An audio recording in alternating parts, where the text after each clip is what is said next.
Welcome back to the Chad Hasty Show on News Talk 95.1 FM and 790 AM KFYO. Thank you for tuning in today. Yesterday, last night, the big debate night, the first debate of what might be three.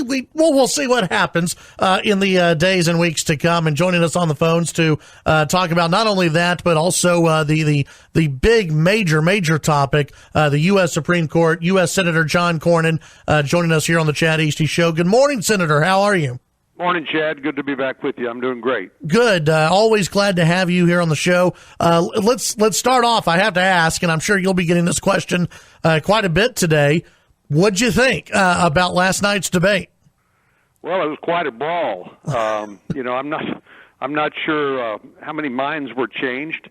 Personally, I'd rather see something a little bit more policy oriented because I think, unfortunately, our politics are so personality oriented, and the policies get lost. And I think for me, Joe Biden's policies, he's got a Trojan horse for Elizabeth Warren and Bernie Sanders and AOC's policies, which I think are going to be bad for the country, especially coming out of this recession, this pandemic-caused recession we're in. But so I don't think many minds were changed, but it was quite a spectacle. Do you think there are that many minds left to change? It's something that I've had a conversation with a lot of folks. Who's undecided at this point in the election?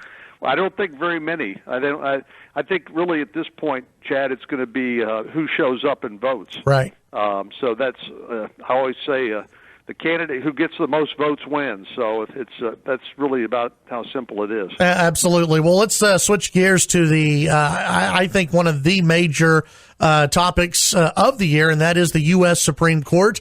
With the passing of Justice Ruth Bader Ginsburg, there is an open seat on the Supreme Court. The president has nominated Amy Coney Barrett, who to me, she seems like an excellent nominee. She seems like she would be a fantastic Supreme Court justice. What do you think? Well, I agree with that. We know that she's already been confirmed to the Seventh Circuit Court of Appeals just a couple of years ago, and she has an incredible story. I mean, she and her husband have 7 children, including 2 adopted children and including one special needs. And she's got an outstanding record of accomplishments. She clerked for Justice Scalia, and she said Justice Scalia's judicial philosophy is my philosophy. So this is really the reason she strikes fear in the hearts of the Democrats is because, they view the Supreme Court as another political institution that can save them when they lose the election, they lose the vote in Congress, and then the court can bail them out. Judge Barrett is going to call balls and strikes. She's going to apply the law as written, and that's exactly the kind of person we need on the Supreme Court. Last night, this was brought up in the presidential debate about, what role the president has. I think it's pretty clear what role the president has in nominating somebody.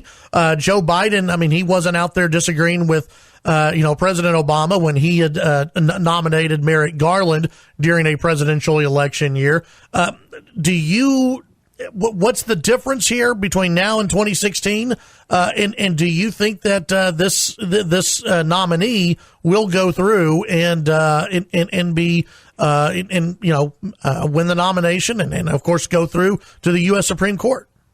Well, the difference, Chad, is in 2016, you had President Obama in the White House and a Republican majority in the Senate. Yep. And it's never been required that the majority in the opposing party advance nominees or legislation that they're opposed to. That basically what we did is deny consent. That's what the Constitution says, provide advice and consent. And so now we have the Republican majority in the Senate and a Republican president, and this is within the president's term of office and within our term of office, and the Constitution allows us to move forward. It really, all this dithering about process, I think, is beside the point. They just don't like the idea you're going to have a strict constitutionalist on the court who will judge objectively and not be a policymaker that's unaccountable to voters. That's what they hate the most. Do you think Republicans have the votes? We do. Well, we're going to handle this, I think, with the dignity that it deserves. I don't know whether our Democratic friends will. We remember the Brett Kavanaugh hearing, and that one did not change the balance of the court that much. This one will, and I think they're going to have a hard time restraining themselves. We saw during her confirmation of the Seventh Circuit, people question her religious faith and whether that would be an impediment to her service as a judge, which, of course, under the Constitution, Article 6, there are no religious tests for public office in America, so it's unconstitutional to impose one. But they had the temerity to question her on that basis. We'll see if they can restrain themselves or whether they go back there and suggest because she's a practicing Catholic, she somehow can't be a Supreme Court justice. You've had two of your colleagues who have said that they don't believe there should be a vote before the election and before the next president, whomever that may be, is sworn in. Do you think that there's any possible movement by either of them to vote for this nominee? Well, I was encouraged to see them say they would meet with the nominee, and I think she's such a compelling person and nominee that maybe they will reconsider, maybe not, but we know we have 51 votes to consider the nomination. That's all we need to get it done. So that's going to be a matter of their own personal judgment and choice.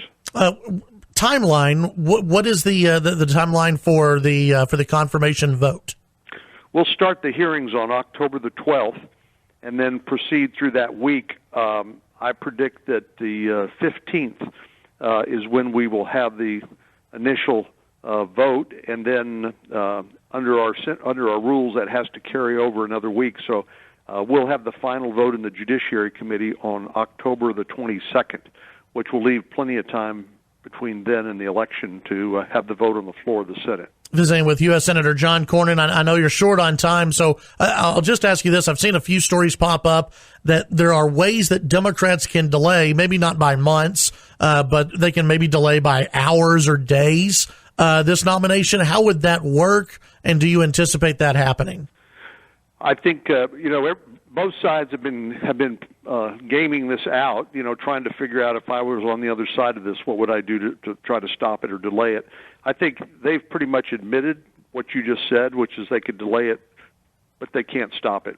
And so I feel pretty confident. I feel very confident that we'll be able to get Judge Barrett confirmed before November 3rd.